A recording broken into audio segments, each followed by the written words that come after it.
Глава 156. Опасный путь культивации. Все окружающее пространство заполнилось ослепительно белым светом, сразу же последовал приступ головокружения, а затем раздался звук завывающего ветра. В то же время казалось, что порывы звездного ветра устремились к каждому, но их сдерживала какая-то невидимая сила прямо перед тем, как они соприкоснулись с их телами. Только спустя, казалось, долгое время это своеобразное ощущение внезапно исчезло, и все снова стало отчетливо видно. Хань Ли быстро осмотрел свое окружение и обнаружил, что все были телепортированы в огромную подземную пещеру, а земля и стены пещеры были очень похожи на то, что было внутри пагоды Небесной Звезды, с теми же выгравированными рунами и встроенными духовными камнями. Талисман, который держал Хань Ли, исчез где-то во время телепортации, и, увидев это, на его лице появилась кривая улыбка. Он хотел изучить талисман, но телепортация завершилась, прежде чем он успел среагировать, и талисман исчез из его владения. Неподалеку от формации сидел пожилой странствующий бессмертный с седыми волосами и юношескими чертами лица, а за ним стояло около 30 человек. Все эти люди были одеты в разные одежды, и многие из них, похоже, были не из моря черного ветра. После того, как Хань Ли и другие вышли из формации в центре пещеры, все эти люди вступили в формацию, чтобы занять их место. Как раз когда он проходил мимо этих людей, в сердце Хань Ли внезапно возникло чувство опасности, и он рефлекторно взглянул на нескольких человек на земле. Группа культиваторов, о которых идет речь, была довольно непримечательна на вид, и их ауры были очень стабильны. Даже их выражения лиц были довольно спокойными и собранными, но почему-то Хань Ли инстинктивно чувствовал исходящую от них опасную ауру, и это вызывало у него некоторое беспокойство. Как раз в этот момент из группы, которая была телепортирована в подземную пещеру вместе с Хань Ли, вышел внушительный мужчина с зеленой кожей, и он подошел к пожилому странствующему культиватору, сложил кулак в приветствии и сказал: «Спасибо за ваш упорный труд, старейшина И. Я заменю вас на следующие 100 лет». Пожилой мужчина с улыбкой поднялся на ноги, затем перевернул руку, чтобы достать круглый диск формации, который он предложил зеленокожему мужчине, говоря: «Мне было интересно, кого пошлет мастер острова, чтобы освободить меня от моего поста, но я не думал, что это будете вы, брат Лу. Тогда я оставляю все здесь вам». Зеленокожий мужчина принял диск формации, и они попрощались друг с другом, прежде чем пожилой странствующий бессмертный тоже вошел в формацию. Спустя мгновение все в формации были телепортированы на остров Черного Ветра со вспышкой ярко-белого света. Только после того, как все в формации исчезли, чувство тревоги в сердце Хань Ли начало утихать. Тем временем зеленокожий мужчина убрал диск формации, повернулся ко всем и объявил: с этого дня массив телепортации пещеры Черного Ветра будет закрыто на 100 лет.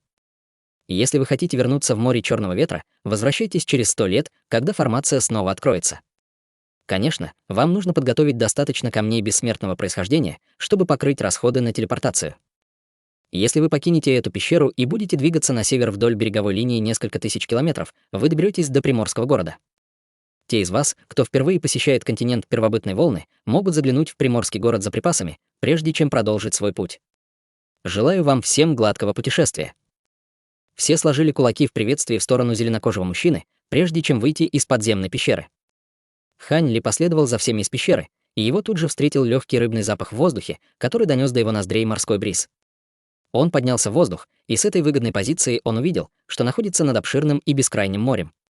Прямо впереди был неспокойный и бурный океан, а позади него — извилистая береговая линия и пещера, из которой он только что вышел, находилась внутри хорошо спрятанной скалы на побережье. Люди, которые прибыли сюда вместе с Хань Ли, не стали здесь задерживаться и разбежались во все стороны, и женщина в красном платье тоже ушла. После минутного раздумья Хань Ли начал лететь на север вдоль береговой линии, как полоса лазурного света. Поначалу ландшафт внизу был довольно бесплодным и пустынным, но после некоторого полета стали появляться обширные леса. Деревья в этом месте были удивительно высокими, и здесь было очень распространено видеть деревья высотой около 300 метров, напоминающие ряд высоких гор. Земля была покрыта толстым слоем опавших листьев, а также бесчисленными кустарниками и сорняками, что придавало ей первобытный вид, словно здесь никогда не ступала нога человека. Лес простирался вдаль, насколько хватало глаз, и Хань Ли слышал рев какого-то демонического зверя, доносившийся впереди. Первобытная аура этого места вызвала в сердце Хань Ли давно забытое чувство волнения, и после почти часового полета в его поле зрения стали появляться очертания прибрежного города. Город был не очень большим, всего несколько сотен километров в радиусе, и он был полностью окутан легким барьером, напоминающим плотную пленку желтого песка. На первый взгляд казалось, что весь город окружает гигантский желтый панцирь черепахи, а над городскими воротами древним текстом были начертаны слова «Приморский город». В желтом световом барьере было только одно отверстие, которое давало доступ к городским воротам, и это была довольно оживленная и шумная зона, где культиваторы время от времени выходили из города поодиночке или группами, чтобы полететь в лес впереди. В то же время из леса к городу летели и культиваторы. Многие из них выглядели довольно потрепанными, а у некоторых даже были пятна крови на одежде, но большинство из них, похоже, были весьма взволнованы. Хань Ли быстро спустился на землю, и к этому моменту он уже убрал свою ауру, выдавая себя за совершенствующегося стадии интеграции тела, присоединяясь к толпе, которая входила в город. У городских ворот стояли две команды стражников в лазурных мантиях, и все они были на стадии пространственного закаливания, а их лидер был совершенствующимся стадией интеграции тела. Однако эти стражники не задавали никаких вопросов людям, входящим в город. Даже такое совершенно незнакомое лицо, как Хань Ли, было допущено в город после того, как он выдал несколько духовных камней в качестве оплаты. За городскими воротами была широкая улица, которая вела в город, и улица была застроена всевозможными магазинами. Население города было не особенно большим, но большинство из них были совершенствующимися с высоким уровнем культивации, а смертные были здесь чрезвычайно редким явлением. Магазины, выстроившиеся вдоль улиц, не были особенно элегантными. На самом деле, они были довольно грубыми на вид, продавая такие товары, как духовные травы, руда, материалы демонических зверей и другие виды материалов. После краткого осмотра Хань Ли обнаружил, что, несмотря на грубый вид магазинов, продаваемые товары, похоже, были довольно высокого качества, ничуть не уступая самым престижным магазинам в городе Черного Ветра. Вместо того, чтобы называть его приморским городом, было бы точнее назвать пунктом снабжения для культиваторов. После некоторого наблюдения за своим окружением Хань Ли направился к универсальному магазину. В магазине никого не было, кроме отвратительного мужчины с рябым лицом, сидящего за прилавком, и он поспешно вскочил на ноги, увидев Хань Ли. Рябой мужчина был всего лишь совершенствующимся стадией божественной трансформации, и он демонстрировал очень почтительное поведение, почувствовав ауру Хань Ли стадии интеграции тела. «Чем могу помочь, старший?» «Мой магазин не очень большой, но у меня очень широкий ассортимент товаров, который обязательно удовлетворит все ваши потребности. Вы продаете здесь карты?» — спросил Хань Ли. Рябой мужчина перевернул руку, чтобы достать лазурный нефритовый слиток, и с улыбкой ответил: «Да, у меня есть самая подробная карта леса потерянных могил. Если вы хотите поохотиться на каких-нибудь демонических зверей или собрать какие-нибудь духовные травы, на карте будут указаны все места, где вы найдете то, что ищете». Казалось, что лес потерянных могил — это название первобытного леса за пределами приморского города. Хань Ли покачал головой и ответил: «Мне не нужна карта леса потерянных могил. Вы продаете карты континента первобытной волны. Кроме того, если у вас есть карты других близлежащих континентов, я был бы рад купить их тоже». Услышав это, рябой мужчина слегка замешкался, а затем в его глазах появилось немного странное выражение. «Есть какая-то проблема?» — спросил Хань Ли, слегка нахмурив брови. «Нет, совсем нет», — поспешно ответил рябой мужчина, затем перевернул руку, чтобы достать пару нефритовых слитков, один желтый и один синий. Хань Ли взял желтый нефритовый слиток, а затем влил в него свое духовное чутье. Тот содержит карту нашего континента первобытной волны, а этот синий нефритовый слиток содержит карту близлежащей области. Вы определенно пришли в нужное место за картами, старший. Моя семья продает нефритовые слитки с картами уже много поколений. Легко найти карты континента первобытной волны, но карты близлежащих континентов довольно редки, и я осмелюсь сказать, что мой магазин — единственный во всем городе, который продает такие карты, сказал рябой мужчина с ноткой гордости в голосе. Как оказалось, рябой мужчина имел право собой гордиться. Карта в желтом нефритовом слитке была гораздо более подробной, чем обычная карта, не только четко изображая рельеф на всех частях континента первобытной волны, но и содержала некоторые подробные примечания, прикрепленные к определенным особым областям. Одной из таких особых областей был лес потерянных могил за пределами приморского города. Лес имел радиус в десятки тысяч километров, и в нем обитали все виды демонических зверей. На самом деле, говорили, что в самом сердце леса даже обитали некоторые демонические звери стадии истинного бессмертного, что делало его чрезвычайно опасным местом. Кроме того, в лесу было изобилие природных сокровищ, поэтому сюда издалека приезжало много культиваторов, чтобы поохотиться на демонических зверей и поискать духовные ингредиенты. Конечно, как только они входили в лес, они несли полную ответственность за свою безопасность. На континенте первобытной волны было много опасных мест, и лес потерянных могил был лишь одним из них. По сравнению с этим местом, море Черного Ветра можно было считать чрезвычайно безопасным районом.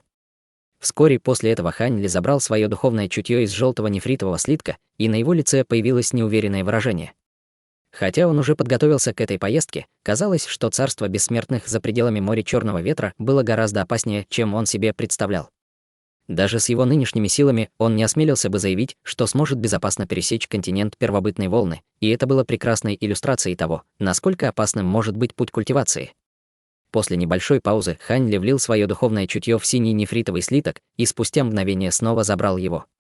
Это действительно была карта близлежащих континентов, но она была далеко не такой подробной, как карта континента первобытной волны, на ней были отмечены только некоторые важные области. Как он и ожидал, континент первобытной волны и близлежащие континенты были разделены морем, а континент древнего облака находился к востоку от континента первобытной волны, причем континенты были разделены так называемым леса потерянных могил. Приморский город находился на самой западной границе континента первобытной волны, поэтому, если он хотел добраться до континента древнего облака, ему пришлось бы пересечь весь континент первобытной волны и море гроз.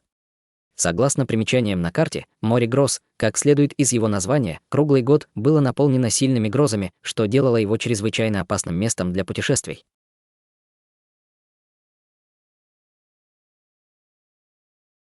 Глава 157. Бессмертный аванпост. С вами все в порядке? Старший Хань Ли уже довольно долго стоял на месте, держа в руках два нефритовых слитка с ошарашенным выражением лица, и рябой мужчина начал немного беспокоиться. Хань Ли оторвался от своих мыслей, а затем спросил, сколько стоят эти два нефритовых слитка. Рябой мужчина назвал цену, которая была не очень дорогой, и Хань Ли выдал запрошенную сумму духовных камней. Вы только что сказали, что ваша семья продает нефритовые слитки с картами уже много поколений, значит, вы должны очень хорошо знать континент первобытной волны. У меня есть к вам несколько вопросов. Если вы сможете дать мне удовлетворительные ответы, то можете оставить эти духовные камни себе. Хань Ли перевернул руку, говоря это, и достал небольшую кучку высококачественных духовных камней, которые он положил на прилавок. В глазах рябого мужчины появился намек на жадность, когда он взглянул на высококачественные духовные камни на прилавке, и он сказал: «Спрашивайте, старший. Я обязательно расскажу вам все, что знаю». Есть ли какой-нибудь безопасный способ пересечь континент первобытной волны из приморского города? Например, есть ли какие-нибудь массивы телепортации, которые я могу использовать? Спросил Хань Ли. Похоже, вы очень мало знаете о нашем континенте первобытной волны, старший. Среди всех континентов, в этом районе наш континент первобытной волны расположен в довольно уединенном регионе, и большая часть Земли является первобытной и необитаемой. Даже если есть какие-то города, то это только маленькие города с очень низкой численностью населения, поэтому в большинстве из них нет массивов телепортации. Это особенно верно для такого сельского города, как Приморский город.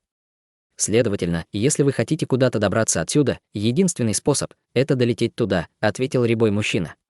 Брови Хань Ли слегка нахмурились, когда он услышал это. Однако это относится не ко всему путешествию.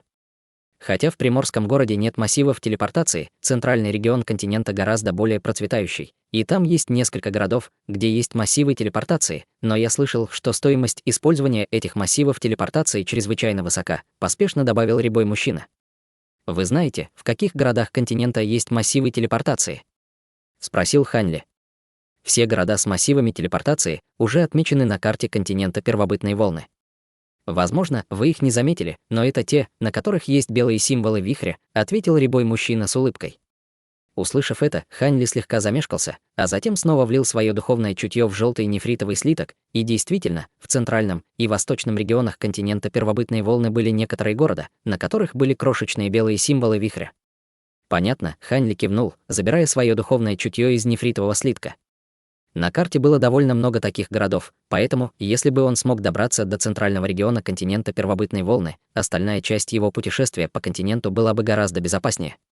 Рябой мужчина на мгновение замешкался, а затем спросил: «Вы действительно планируете пересечь весь континент первобытной волны?» Старший Хань Ли кивнул в ответ. «В таком случае я должен сообщить вам, что на этом пути много опасностей. Если вы путешествуете в одиночку, то, скорее всего, вам будет трудно преодолеть множество естественных препятствий. Мой совет — сходите и загляните в бессмертный аванпост в городе», — посоветовал рябой мужчина. Услышав это, Хань Ли с задумчивым выражением лица кивнул в ответ. «Хорошо, спасибо, что предоставили мне эту информацию, можете забрать эти духовные камни». Он знал, что очень быстро войдет в контакт с Дворцом Бессмертных после того, как покинет море Черного ветра, но не ожидал, что этот день настанет так скоро. Во время своего пребывания в городе Черного ветра он узнал, что эти так называемые бессмертные аванпосты — это места, созданные Дворцом Бессмертных, где культиваторы могли брать миссии, выпущенные Дворцом Бессмертных, а также выпускать свои собственные миссии. Было ясно, что рябой мужчина считал путешествие через весь континент чрезвычайно опасным для совершенствующегося стадии интеграции тела, поэтому он советовал Хань Ли совершить путешествие в составе команды, выполняющей миссию.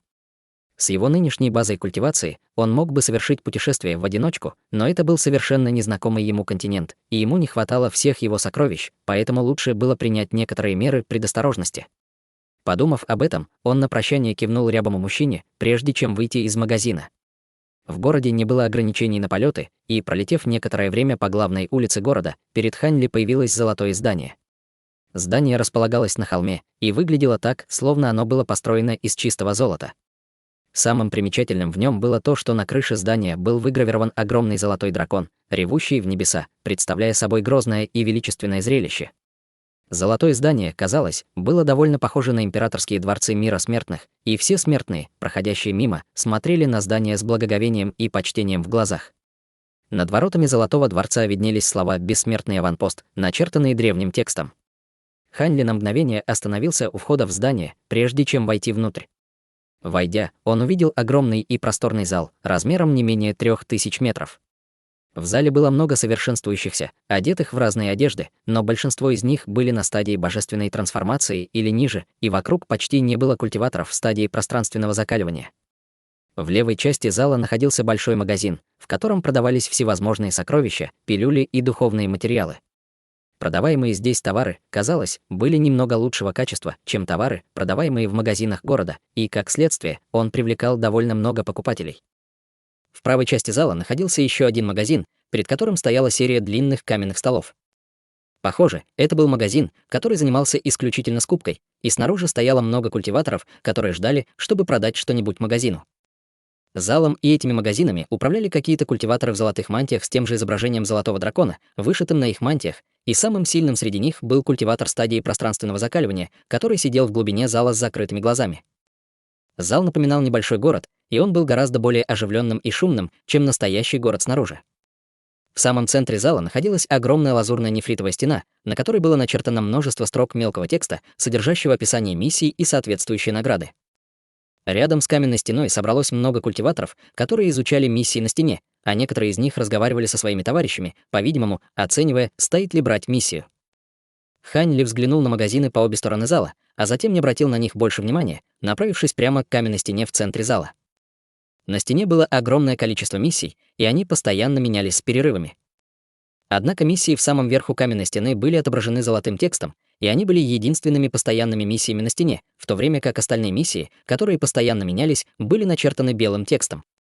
Потратив немного времени, чтобы послушать разговоры, происходящие вокруг, Хань Ли узнал, что миссии, отображаемые золотым текстом, были выпущены Дворцом Бессмертных, а остальные — обычными культиваторами. Узнав об этом различии, он снова обратил свое внимание на миссии перед собой, и действительно, там были миссии по набору компаньонов для дальних путешествий. На самом деле, таких миссий было довольно много, и некоторые из них были чисто по набору попутчиков, в то время как другие требовали от человека защищать кого-то по пути в другие города. Все эти миссии имели разные требования к базе культивации, но для более длительных путешествий обычно требовались совершенствующиеся, начиная от стадии божественной трансформации и заканчивая стадией выше пространственного закаливания. Впрочем, это не было сюрпризом. Помимо небольшого количества областей на континенте первобытной волны, остальная часть континента была полна опасностей, и было много участков между городами, которые были настолько опасны, что на сотни тысяч километров были совершенно необитаемы. Для подавляющего большинства совершенствующихся попытка пересечь эти районы ничем не отличалась от самоубийства. Выйдя из магазина рябого мужчины, он уже определился со своим следующим пунктом назначения. Это был город недалеко от центрального региона континента первобытной волны под названием город Яркого холма. Это был ближайший к приморскому городу город, где был массив телепортации. Пока его взгляд скользил по стене, Хань Ли быстро сузил свой выбор до 3 миссий, одна из которых была чисто по набору попутчиков, вторая требовала сопроводить торговый караван до места назначения, а последняя требовала сопроводить определенного человека. Он подошел к каменной стене, а затем сказал одному из культиваторов в золотой мантии, сидящих там: «Я хочу взять миссию номер 252». Это была миссия по сопровождению торгового каравана. Даты начала 2 других миссий были еще довольно далеки, в то время как торговый караван должен был отправиться через 3 дня. Культиватор в золотой мантии перевернул руку, чтобы достать нефритовый жетон, и даже не потрудился поднять голову, говоря: «Передайте свой бессмертный жетон». Бессмертный жетон, услышав это, Хань Ли слегка замешкался, а затем тут же понял, что этот так называемый бессмертный жетон, скорее всего, был чем-то, что требовалось для того, чтобы брать миссии в бессмертном аванпосте. Брови культиватора в золотой мантии слегка нахмурились, когда он увидел это, и он указал на комнату с лазурной дверью в самой глубине зала, говоря: «Вы еще не получили бессмертный жетон? Видите ту комнату вон там? Там вы можете получить бессмертный жетон». Хань Ли поблагодарил культиватора в золотой мантии, прежде чем направиться к комнате. В данный момент он был в маскировке, и он молился, чтобы никто не смог ее разглядеть. В настоящее время он был в розыске у вездесущего павильона, и он определенно не хотел, чтобы его истинный облик был занесен в каталог такой организации, как Дворец Бессмертных, которая присутствовала по всему Северному ледниковому региону Бессмертных. Хань Ли подошел к лазурной двери, затем осторожно выдохнул, прежде чем постучать в дверь. Дверь сама собой распахнулась, открывая небольшую комнату, в которой сидел пожилой мужчина в золотой мантии с базой совершенствования стадии интеграции тела. Увидев это, Хань Ли почувствовал облегчение. Учитывая базу совершенствования и духовное чутье пожилого мужчины, шансы, что он сможет разглядеть маскировку Хань Ли, были крайне малы. «Вы пришли за бессмертным жетоном, верно?» «Проходите», — сказал пожилой мужчина в золотой мантии Маня Хань Ли. Хань Ли сложил кулак в приветствии в сторону мужчины, а затем вошел в комнату. «Назовите свое имя и откуда вы пришли», — сказал пожилой мужчина, доставая книгу и серебряную кисть. «Меня зовут Люши, и я из моря Черного ветра». Пожилой мужчина кивнул в ответ, затем что-то записал в книгу, прежде чем перевернуть руку, чтобы достать золотой жетон, которым он помахал в сторону Хань Ли. Из жетона вырвался поток золотого света, прежде чем окутать все тело Хань Ли. Хань Ли был слегка встревожен этим, но сохранял спокойный вид. Золотой свет в мгновение эко отступил, и лик Хань Ли был запечатлен на жетоне. Пожилой мужчина пару раз взмахнул своей серебряной кистью над жетоном, и из жетона вспыхнул золотой свет, прежде чем тут же исчезнуть. Хорошо, готово. Этот бессмертный жетон будет служить вам удостоверением личности, когда вы будете приходить в бессмертные аванпосты, чтобы принимать миссии и награды, поэтому обязательно храните его в безопасности, сказал пожилой мужчина, бросая золотой жетон Хань Ли. Хань Ли поймал жетон с удивленным выражением лица. Этот поток золотого света только что послужил для того, чтобы зафиксировать его лик, не проводя никакого осмотра, и он не мог не удивиться тому, насколько небрежным был этот процесс.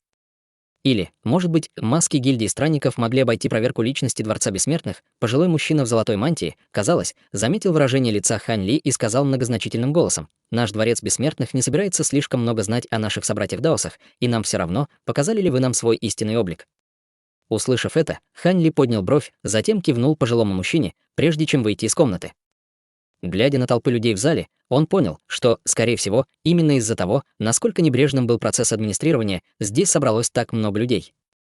С бессмертным жетоном Хань Ли быстро смог получить нужную ему миссию.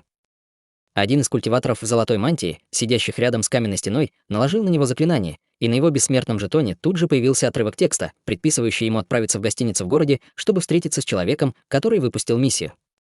Хань Ли больше не задерживался в бессмертном аванпосте, выходя из дворца, и, потратив немного времени, чтобы определить, в каком направлении ему нужно идти, он улетел, как полоса лазурного света.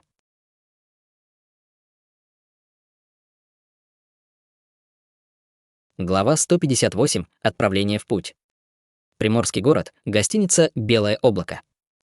Это была не очень большая гостиница, и, как и большинство гостиниц в городе, она обслуживала как смертных, так и культиваторов. Конечно, подавляющее большинство культиваторов, останавливавшихся в таких гостиницах, не обладали особенно высоким уровнем культивации, и в качестве меры предосторожности они часто маскировались под смертных. На самом деле, это было своего рода негласным правилом. В конце концов, если бы смертный узнал, что живет по соседству с всемогущим культиватором, то он, скорее всего, даже не смог бы заснуть ночью. В этот день гостиница «Белое облако» была гораздо более оживленной, чем обычно. Начиная с нескольких дней назад, кто-то зарезервировал всю гостиницу, и всех прежних сотрудников временно выгнали. В данный момент все в гостинице были очень заняты. Вся гостиница, от переднего зала до заднего двора, была заставлена большими ящиками, наполненными всевозможными товарами. У гостиницы также стояла серия экипажей, запряженных лошадьми-зверями, которые также были загружены всевозможными товарами, и это был самый распространенный вид транспорта на континенте первобытной волны. Немного пухлый мужчина средних лет расхаживал взад-вперед, давая указания своим подчиненным загружать ящики с товарами с запряженных зверями экипажей на белый летающий ковчег во дворе. Несмотря на то, как он был занят, на его лице время от времени появлялась слабая улыбка. Будучи региональным менеджером торгового дома Чинцуань, одного из 3 крупнейших торговых домов Северного ледникового региона Бессмертных, он за последние 100 лет приобрел партию нескольких видов редких духовных материалов, уникальных для этой области. Из-за того, насколько опасен этот континент, если бы он смог безопасно доставить эти товары в город Яркого холма в центральном регионе континента, он бы сразу же смог продать все по цене в несколько раз превышающей ту, по которой он их приобрел. Единственным недостатком всего этого было то, что среди этих товаров была большая партия духовных материалов с очень строгими требованиями к свежести, поэтому их нужно было поддерживать в живом состоянии. Следовательно, их нельзя было хранить в сокровищах для хранения, и их можно было перевозить только с помощью этого летающего ковчега. Единственное, что его сейчас беспокоило, это безопасность обратного пути. Это было не первое его путешествие по этому континенту, поэтому он знал, что это очень опасная поездка. В последнее время довольно часто происходили случаи, когда торговый дом сталкивался с непредвиденными опасностями по всему континенту, в результате чего гибли даже некоторые старейшины стадии пространственного закаливания, поэтому он не осмеливался расслабляться. Он был всего лишь культиватором стадии божественной трансформации, и, хотя в торговом доме было много старейшин и приглашенных старейшин, только 2 из них были на стадии интеграции тела. Следовательно, после долгих раздумий он решил нанять культиваторов стадии интеграции тела за высокую плату, чтобы они сопровождали их в этом путешествии из бессмертного аванпоста. Как раз в этот момент перед гостиницей спустилась полоса лазурного света, прежде чем исчезнуть, открывая смуглого мужчину с грубой бородой, и это был никто иной, как Хань Ли в своем замаскированном облике. Почувствовав его прибытие, пухлый мужчина средних лет повернулся к Хань Ли, и его глаза тут же расширились, когда он обнаружил базу культивации Хань Ли. На его лице появилась яркая улыбка, когда он поспешно вышел из гостиницы, а затем сложил кулак в приветствии, спрашивая: «Полагаю, вы взяли мою миссию по сопровождению, старший? Могу я узнать ваше имя? Меня зовут Люши». «Вы, должно быть, собрат Дао Скоу, верно?» — спросил Хань Ли. «Это я». Пухлый мужчина повернулся и пригласил Хань Ли в гостиницу, а затем поручил одному из своих подчиненных принести Хань Ли чашку духовного чая. Усевшись напротив Хань Ли, мужчина на мгновение замешкался, а затем сказал: «Возможно, это немного грубо с моей стороны спрашивать, но не могли бы вы показать свой бессмертный жетон, старший Лю?» Хань Ли сделал, как его просили, перевернув руку, чтобы достать свой бессмертный жетон, прежде чем передать его мужчине. Мужчина на мгновение осмотрел жетон и, убедившись, что он действительно принадлежит Хань Ли, улыбка на его лице стала еще шире, и он сказал: «Мы будем рассчитывать на вас, старший. Мы отправимся только через 2 дня, так что пока вы можете отдохнуть в одной из комнат гостиницы». Хань Ли кивнул в ответ, и пухлый мужчина тут же поручил одному из своих подчиненных отвезти Хань Ли в одну из комнат на 2-м этаже. Хань Ли установил ограничение в комнате, затем сел, скрестив ноги, на кровати и перевернул руку, чтобы достать стопку толстых книг. Это были вводные книги о континенте первобытной волны, которые он купил в городе ранее, и это было идеальное время, чтобы их прочитать. 2 дня пролетели в мгновение ика. Поздно ночью над гостиницей в воздухе парил белый летающий ковчег, и все товары уже были загружены на него. На палубе ковчега стояло около дюжины культиваторов на носу и корме, и Хань Ли был одним из них. Все эти культиваторы принадлежали к тому же торговому дому, в котором работал пухлый мужчина, и, помимо пары культиваторов стадии интеграции тела, у остальных были довольно низкие базы культивации. В этот момент Хань Ли стоял с одной стороны палубы и украдкой поглядывал на другую сторону со странным выражением лица. Рядом с носом ковчега стояла великолепная женщина в длинном красном платье. Наблюдая за ней, он определил, что это была та самая женщина, которая недавно была телепортирована из моря черного ветра вместе с ним, но в данный момент на ее лице была красная вуаль, скрывающая ее черты. Раньше Хань Ли не мог определить ее базу культивации, но в данный момент ее аура указывала на то, что она была культиватором ранней стадии интеграции тела. Однако из-за того, что он был в маскировке, женщина, похоже, не узнала его. Начало путешествия было неизбежным, и мужчина с фамилией Коу чувствовал себя довольно неуютно, сложив кулак в приветствии ко всем. «Я буду рассчитывать на вас всех в этой поездке». Хань Ли и остальные кивнули в ответ. Пухлый мужчина взглянул на Хань Ли и женщину в красном платье, и он почувствовал себя немного увереннее. Взмахом рукава на летающем ковчеге тут же появились бесчисленные белые духовные узоры, а также было высвобождено обширное пространство белого тумана, окутавшее весь ковчег. Снаружи летающий ковчег ничем не отличался от облака, плывущего по небу, поэтому он был очень хорошо замаскирован. Летающий ковчег отправился в путь, пролетая по ночному небу с приличной скоростью. Что касается нашего путешествия, то я предлагаю такое расположение. Вы 2 и 2 старейшины нашего торгового дома разделитесь на 2 группы. Одна группа будет охранять ковчег, пока другая группа отдыхает, и мы будем меняться раз в полмесяца. Что вы все думаете? Спросил пухлый мужчина. Я рад следовать вашему примеру, ответил Хань Ли, кивнув, а женщина в красном платье тоже молча кивнула. Двое других были старейшинами торгового дома, поэтому, естественно, у них тоже не было возражений. Хорошо, в таком случае старейшины нашего торгового дома будут присматривать за ковчегом в течение этой первой половины месяца. «Я буду рассчитывать на вас», — сказал пухлый мужчина двум другим культиваторам стадии интеграции тела. Двое из них ничего не ответили, сев на ковчег, один на носу, а другой на корме. Тем временем Хань Ли и женщине в красном платье были предоставлены комнаты для проживания на ковчеге. Комната была довольно просторной, с гостевым залом и спальней, а также небольшой секретной камерой. Взмахом руки из рукава Хань Ли вылетело несколько десятков полос лазурного света, которые приземлились вокруг комнаты, образуя барьер из лазурного света. После этого он прошел в секретную камеру, прежде чем сесть, скрестив ноги. До того, как ему придется сменить двух других культиваторов стадии интеграции тела на их постах, оставалось еще полмесяца, и он должен был с пользой использовать это время. После минутного раздумья он поднял руку, и из мешочка истинной воды, привязанного к его поясу, вылетел шар тяжелой воды, прежде чем зависнуть в воздухе перед ним. На его лице появилось серьезное выражение, когда он сложил серию печатей, из его ладоней вырвались дуги серебристой молнии, прежде чем войти в шар тяжелой воды. Шар тяжелой воды тут же начал набухать и деформироваться нестабильным образом, словно вот-вот взорвется, но он был насильно удерживаемый лазурным светом, который Хань Ли выпускал из своих рук. Он быстро щелкал пальцами по воздуху, накладывая серию печати заклинания, и серебристая молния внутри тяжелой воды мгновенно стала очень послушной, превратившись в тонкие пряди серебристой молнии. В то же время тяжелая вода тоже начала успокаиваться, и они постепенно слились друг с другом. Спустя долгое время шар тяжелой воды исчез, и его заменил черный шар размером с кулак, на поверхности которого сверкали серебряные молниеносные жилы. Это был еще один шар молнии тяжелой воды.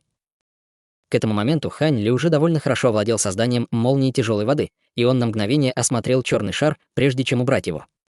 Сразу же после этого он достал из своего мешочка истинной воды еще один шар тяжелой воды, и из его рук снова вспыхнула серебристая молния. Чтобы слиться с тяжелой водой, разрушительная сила шара молнии тяжелой воды все еще была довольно слабой, но при достаточном количестве они все еще могли представлять серьезную угрозу. Он не знал, с какими опасностями он столкнется в предстоящем путешествии, поэтому он должен был подготовиться к худшему. Месяц пролетел в мгновение ока, и Хань Ли был освобожден от своего поста двумя старейшинами торгового дома. За это время ничего примечательного не произошло. В своей секретной камере Хань Ли сидел с довольно усталым видом, но его глаза были наполнены радостью.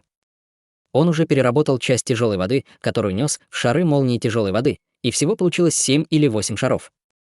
Один шар с жилами молнии был не очень полезен, но при достаточном количестве он определенно мог оказаться довольно грозной силой, с которой пришлось бы считаться даже культиватору поздней стадии истинного бессмертного. Подумав об этом, Хань Ли убрал черный шар в руке в свой браслет для хранения, а затем перевернул руку, чтобы достать пилюлю. Проглотив пилюлю и помедитировав некоторое время, вся усталость в его глазах полностью исчезла. Он перевернул руку, чтобы достать черную пластину массива, и это был никто иной, как один из пластин двойного звездного сдвига. Месяц назад он отправил кристалл в море черного ветра, и сегодня был день, когда его аватар земного божества должен был прислать ему тяжелую воду, которую он создал. Он наложил печать заклинания на пластину массива, который тут же начал громко жужжать, одновременно выпуская большое пространство черного света. Хань Ли наложил еще одну печать заклинания на пластину массива, заставив его вращаться на месте и светиться еще ярче. Однако обычный шар тяжелой воды не появился, и, увидев это, на лице Хань Ли появилось озадаченное выражение. Может быть, что-то случилось с его аватаром земного божества. Как раз когда он поднялся на ноги, чтобы присмотреться поближе, над центром пластины массива медленно появился небольшой шар тяжелой воды. Увидев это, он внутренне вздохнул с облегчением, а затем снова сел, прежде чем взмахом руки убрать шар тяжелой воды. Черный диск массива продолжал вращаться на месте, и только через несколько минут появился еще один небольшой шар тяжелой воды. Это было не очень обнадеживающим зрелищем для Хань Ли, и на его лице появилось задумчивое выражение, когда он продолжал внимательно изучать пластину массива. Судя по этой ситуации, казалось, что с его аватаром земного божества все в порядке, но была проблема с этими пластинами двойного звездного сдвига. По какой-то причине ему было гораздо труднее передавать тяжелую воду, чем раньше. Подумав об этом, он внимательно осмотрел пластину массива, но ничего необычного не обнаружил. В центре пластины было встроено 8 темно-лазурных камней духа. Эти камни назывались камнями звездного сдвига, и они содержали силу пространства, и они служили источником энергии для работы таких сокровищ, как пластины двойного звездного сдвига. 8 камней звездного сдвига испускали слабое свечение, указывая на то, что в них все еще достаточно пространственной силы, поэтому, теоретически говоря, пластины двойного звездного сдвига на стороне аватара земного божества тоже должен быть в порядке. Что могло случиться? Хань Ли погрузился в глубокие размышления, плотно нахмурив брови, и немного погодя он резко поднял голову, когда ему пришла в голову одна идея. Он покинул море Черного ветра и в настоящее время путешествовал на восток по континенту первобытной волны, поэтому в данный момент он должен был находиться на огромном расстоянии от своего аватара земного божества. Может быть, у пластин двойного звездного сдвига есть ограничения по эффективному расстоянию.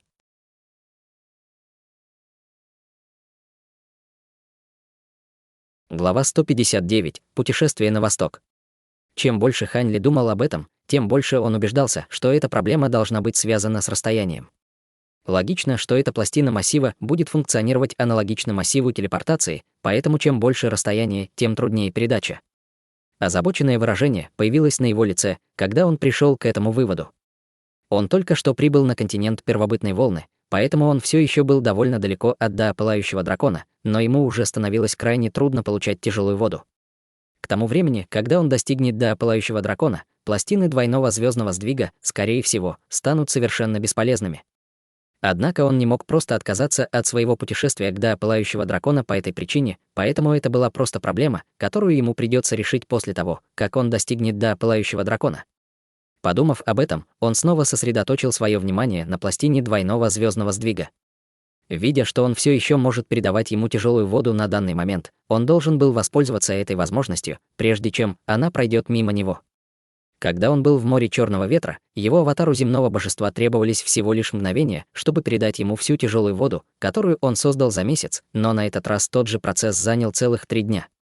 Хань Ли перевел взгляд на пластину двойного звездного сдвига в своей руке и обнаружил, что 8 камней звездного сдвига стали полупрозрачными, явно израсходовав большую часть своей духовной силы. Духовная сила, израсходованная на все прошлые передачи вместе взятые, была меньше, чем та, которая была использована для этой единственной передачи. На его лице появилась кривая улыбка, когда он убрал пластину массива, а затем достал из своего мешочка истинной воды еще один шар тяжелой воды, чтобы продолжить создание шаров, молнии тяжелой воды. Полмесяца пролетели в мгновение ока, и Хань Ли снова был на дежурстве. Он вышел из своей комнаты и обнаружил, что летающий ковчег пролетает над густым лесом. Женщина в красном платье тоже вышла из своей комнаты неподалеку, и они обменялись взглядами, прежде чем направиться к противоположным концам ковчега. Оба старейшины торгового дома стадии интеграции тела выглядели довольно усталыми, и они предупредили: мы начинаем углубляться в лес потерянных могил, и появляется все больше и больше высокоуровневых летающих демонических зверей, поэтому будьте начеку. Мужчина с фамилией Коу тоже прибыл на палубу и сложил кулак в приветствие в сторону Хань Ли и женщины в красном платье. «Я буду рассчитывать на вас». Казалось, он был довольно напряжен во время этой поездки и регулярно выходил на палубу, чтобы наблюдать за происходящим. В данный момент он выглядел довольно усталым, и его глаза были слегка налиты кровью. «Будьте уверены, собрат Даос Коу. Я принял миссию, и я сделаю все возможное, чтобы выполнить ее», ответил Хань Ли, кивнув, а затем полетел к левой стороне носа ковчега. Женщина в красном платье ничего не ответила, лишь слегка кивнула, прежде чем полететь к корме. Летающий ковчег продолжил путь, но немного погодя из леса внизу внезапно раздался шорох. Как оказалось, к ковчегу быстро летело красное облако, и оно ничуть не было обмануто белым облаком вокруг ковчега. В глазах Хань Ли вспыхнул синий свет, и он смог определить красное облако как стаю гигантских красных птиц. Эти птицы напоминали орлов, и каждая из них была размером в несколько десятков метров. У них было не так уж много перьев, и большие участки морщинистой красной кожи были обнажены, а на голове у каждой из них был мясистый гребень. Их когти были непропорционально толстыми и большими по сравнению с остальным телом, и они были чрезвычайно отвратительны на вид. Мужчина с фамилией Коу еще не вернулся отдыхать, и, заметив стаю птиц, воскликнул: «Это орлы с куриным гребнем». Птицы чрезвычайно быстро приближались к ковчегу, и их было около 1000, причем каждая из них испускала ауру, которая не уступала ауре культиватора стадии зарождающейся души. Птицы начали возбужденно кричать, открывая клювы, чтобы выпустить серию багровых огненных шаров в сторону летающего ковчега. В то же время их когти начали светиться ярко-красным светом, и вырвался шквал серповидных багровых проекций когтей, которые с воем пронеслись по воздуху, устремившись к ковчегу. «Активируйте защитный барьер!» — крикнул мужчина с фамилией Коу. Духовные узоры вокруг ковчега тут же загорелись, и появились полосы белого света, образовав толстый белый защитный барьер. Багровое пламя и проекции когтей с огромной силой ударили по защитному барьеру, но барьер оставался стойким, не подавая никаких признаков разрушения. К этому моменту Хань Ли уже поднялся в воздух, и взмахом рукава он выпустил 9 полос белого света, которые оказались набором из 9 одинаковых белых летающих мечей. Каждый летающий меч сиял белым сиянием, и все они были духовными сокровищами. Хань Ли нашел этот набор летающих мечей в мешочке для хранения первого бича, и они были немного похожи на его зеленые бамбуковые мечи облачного роя, поэтому он решил оставить их себе, поскольку в данный момент у него не было подходящих сокровищ для использования. Хань Ли сложил печать одной рукой, и 9 летающих мечей начали ярко светиться, в мгновение превратившись в сотни белых нитей меча. Нити меча переплелись, образуя массивную белую сеть меча, которая охватила всю область в несколько километров впереди. Все багровые птицы, которые соприкасались с белой сетью меча, тут же разрезались на куски, падая в лес внизу как куски плоти и крови. В мгновение были убиты десятки птиц. Тем временем женщина в красном платье тоже пришла в движение. Перед ней появился дракон, сформированный из алого пламени, и он был чрезвычайно реалистичен. Дракон был длиной почти в 300 метров, и он выпустил из пасти огромный столб пламени, превратив в пепел всех багровых птиц на своем пути. Количество этих птиц было огромным, но им не хватало индивидуальной силы, и вскоре большинство из них были убиты Хань Ли женщиной, после чего остальные разбежались, спасая свои жизни.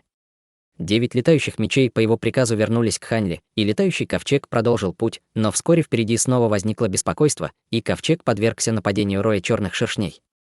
Хань Ли тут же снова выпустил свой набор из 9 летающих мечей. В этой части леса потерянных могил было огромное количество летающих демонических зверей, и хотя ковчег был замаскирован, многие демонические звери могли видеть сквозь маскировку.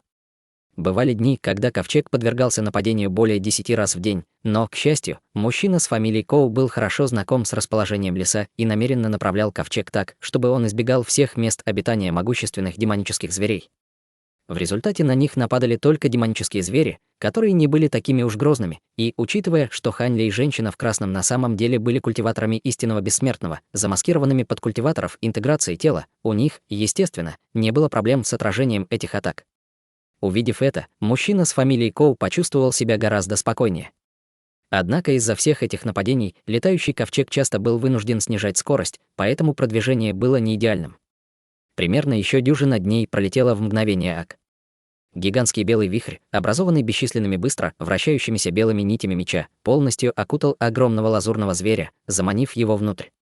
Лазурный зверь взревел, когда слой металлического лазурного света покрыл все его тело, удерживая бесчисленные окружающие нити меча на расстоянии.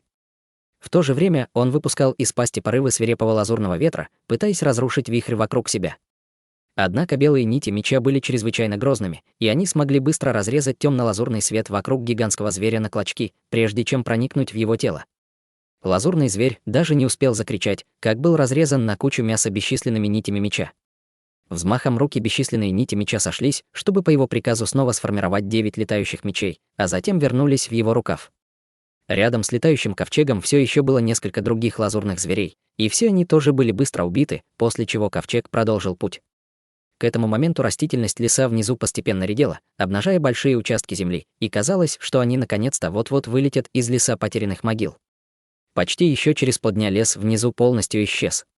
Ландшафт впереди начал чернеть, на земле появились черные камни, и впереди показалась унылая пустыня. Ковчег внезапно начал здесь замедляться, и мужчина с фамилией Коу прибыл вместе с 2 старейшинами стадии интеграции тела. Впереди пустыня черных скал. Сейчас уже довольно поздно, поэтому продолжать путь будет неразумно. Мы отдохнем здесь на ночь, а завтра продолжим наше путешествие. Спасибо за вашу упорную работу. Старший Хань Ли тут же вспомнил, что ранее читал о пустыне черных скал в одной из книг, которые он купил в приморском городе. Это было опасное место, где сила тяжести была в несколько раз сильнее, чем в других местах, по-видимому, из-за подземных рудных жил, которые влияли на изначальную магнитную силу в регионе. Кроме того, в глубине пустыни Черного ветра обитали какие-то чрезвычайно грозные темные звери, которые днем прятались под землей, а ночью выходили наружу. К счастью, пустыня была не очень большой, поэтому все люди, пересекающие эту область, предпочитали делать это как можно быстрее в течение дня. Ковчег медленно спустился на землю, и все на ковчеге чувствовали себя довольно усталыми. Помимо 2 старейшин стадии интеграции тела, которые были на дежурстве, все отправились в свои комнаты отдыхать. Сумерки медленно переходили в ночь, и в небе появилась яркая полная луна. Над всей пустыней не было ни единого облачка, только бесчисленные ослепительные звезды, которые ярко мерцали. Ковчег стоял рядом с гигантской скалой, и он был полностью окутан тьмой, единственный свет на ковчеге исходил от нескольких зажженных ламп в комнатах. Как раз в этот момент дверь одной из комнат на ковчеге распахнулась, и из нее вышла фигура, которая бесшумно ступала по ковчегу, быстро добравшись до пустыни снаружи. Это был никто иной, как Ханли, и он путешествовал по пустыне семимильными шагами. Как только он оказался достаточно далеко от ковчега, над его телом появился лазурный свет, и он улетел вдаль. Только пролетев около 100 тысяч километров, он остановился, а затем спустился к оазису внизу. Этот пустынный оазис был всего несколько сотен километров в окружности, и большинство растений здесь составляли песчаные тополя и выносливые ивы, которые были способны расти в сухих пустынных условиях. Стволы этих деревьев обычно достигали всего нескольких десятков метров в высоту, и из-за постоянного воздействия палящего солнца и свирепых пустынных ветров их ветви и листья росли довольно однобоко. На краю этого оазиса находилось миниатюрное озеро в форме полумесяца, которое мерцало под лунным светом, представляя собой завораживающее зрелище в пустынном ландшафте. Ханли подошел к краю озера, затем зачерпнул немного воды, прежде чем выпить ее из своих сложенных ладоней, мгновенно наполнив свой рот прохладным и освежающим ощущением. Он сел на землю, а затем высвободил свое духовное чувство, чтобы охватить всю окружающую область в радиусе десятков километров. Вскоре после этого он потянулся к передней части своей мантии и достал флакон, контролирующий небеса, который он осторожно поставил перед собой. Когда на флакон упал луч лунного света, он тут же начал светиться, и все узоры из листьев на его поверхности загорелись, придавая всему флакону сверкающий и полупрозрачный вид. Вокруг флакона возникла серия пятнышек белого света, превратившись в гигантские ореолы белого света, которые ярко светились. Небольшое озеро также мгновенно осветилось белым светом, и, глядя на него издалека, казалось, что озеро внезапно замерзло.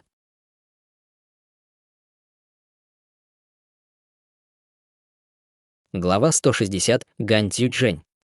Ханли закрыл глаза и сложил печать, начиная медитировать, но немного погодя его глаза резко распахнулись, и по его лицу пробежало настороженное выражение. Он протянул руку, чтобы схватить маленький флакон, прежде чем спрятать его обратно в переднюю часть своей мантии, затем поднялся на ноги и убрал свое духовное чувство.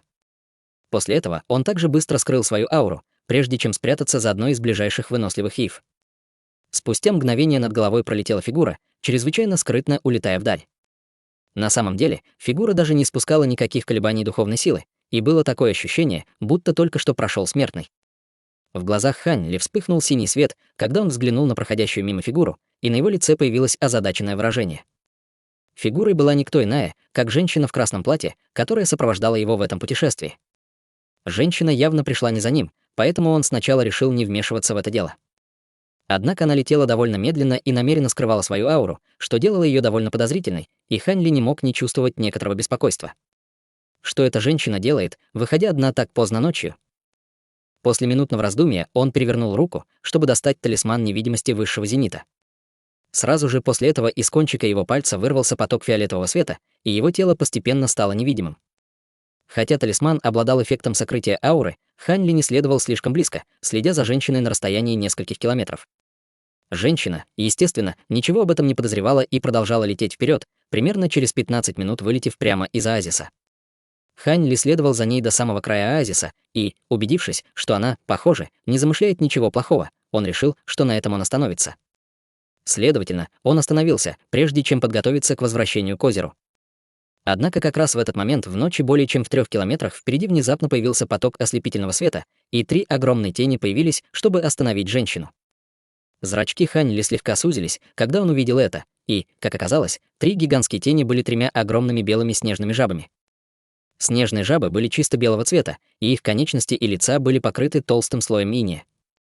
У каждой из них также был светящийся ледяной кристалл на нижней части живота, что представляло собой особенно привлекательное зрелище в ночи. Увидев это, Ханли был весьма удивлен. Эти жабы были чрезвычайно огромными, но каким-то образом им удалось спрятаться так, что даже Ханли не смог заранее обнаружить их своим духовным чувством. Раздалось громкое кваканье, когда 3 снежные жабы открыли свои огромные рты, обнажая темно-фиолетовые языки, от которых исходили вспышки ледяной ци. Помимо снежных жаб, на голове средней жабы также стояли 2 фигуры. У одного из них был женоподобный вид и кожа, белая как снег. Он был одет в облегающую длинную мантию, но его грудь была совершенно плоской, и было довольно трудно сказать, мужчина это или женщина. Что касается другой фигуры, то это был отвратительный мужчина с тучным телосложением и неприглядным лицом. «Ты помнишь нас, 2 братьев, Гань Цзючжэнь?» Фигура с женоподобным видом указывала издалека на женщину в красном платье, говоря это, и в его высоком голосе была неописуемая нотка женственности. У меня нет привычки запоминать безымянных ублюдков, страдающих гендерным кризисом. Холодно фыркнула в ответ женщина в красном платье, и ее голос был полон неприкрытого отвращения. Лицо женоподобного мужчины тут же ярко покраснело. Казалось, он был настолько разъярен, что даже не мог говорить. «Неважно, знаешь ли ты наши имена. Все, что тебе нужно знать, это то, что в этот день в следующем году будет годовщина твоей смерти», — холодным голосом заявил отвратительный мужчина. Казалось, что Гань Цзюйчжэнь потеряла терпение от этой словесной перепалки, и под ее вуалью появилось презрительное выражение, когда она взяла инициативу в свои руки и набросилась на своих нападающих. Щелкая запястьем, багровый свет начал струиться по багровому браслету, который она носила, словно он внезапно ожил. Раздался драконий рев, когда из браслета вырвался огненный шар, превратившись в огненного дракона длиной более 300 метров, прежде чем он бросился по ночному небу к двум мужчинам, стоящим на вершине снежной жабы.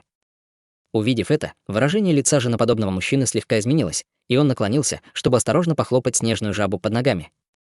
Раздалась череда глубокого квакания, когда 3 гигантские снежные жабы одновременно открыли рты, высвободив обширное пространство полупрозрачного льда, который устремился к огненному дракону, слой за слоем накладываясь на себя, образуя при этом массивную ледяную гору. Раздался оглушительный грохот, когда огненный дракон врезался в ледяную гору, и во все стороны вспыхнуло пламя вместе с бесчисленными ледяными кристаллами, которые взорвались, превратившись в сверкающую ледяную пыль, распространившуюся по воздуху. В результате столкновения огненный дракон больше не мог поддерживать свою драконью форму, и он превратился в море пламени, которое обрушилось на ледяную гору. Во все стороны извергались огонь и лед, создавая огромное облако белого водяного пара, которое заслонило большую часть неба. Хань Ли на мгновение понаблюдал за разворачивающейся битвой издалека, а затем повернулся, чтобы уйти, не желая ввязываться в эту заварушку.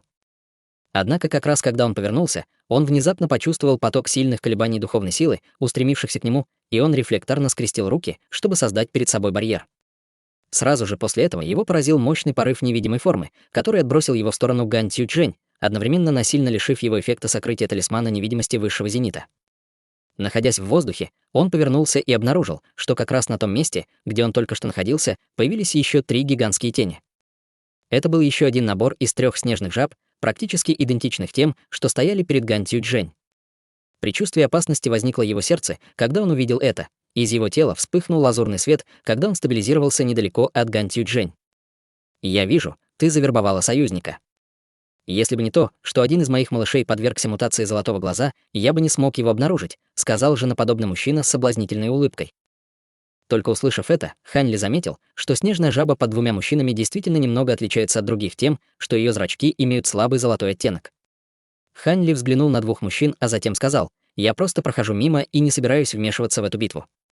Тем временем Гань Цзюйчжэнь подняла руку, и море огня, которое сталкивалось с ледяной горой, снова приняло форму огненного дракона, прежде чем по ее приказу полететь и обратно к ней, настороженно кружа вокруг нее.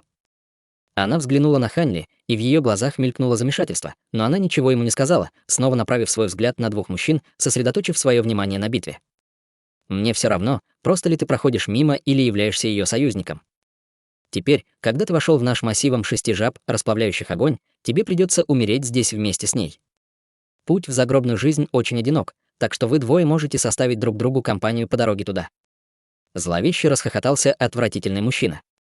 Как только его голос затих, 6 снежных жаб, окружавших Хань Ли и Гань Цзюйчжэнь, начали одновременно светиться белым сиянием, и по окрестностям прокатилась волна сильных колебаний. В следующее мгновение из ниоткуда появилась массивная кристально-серебряная стена, заманив Хань Ли и Гань Цзюйчжэнь внутрь.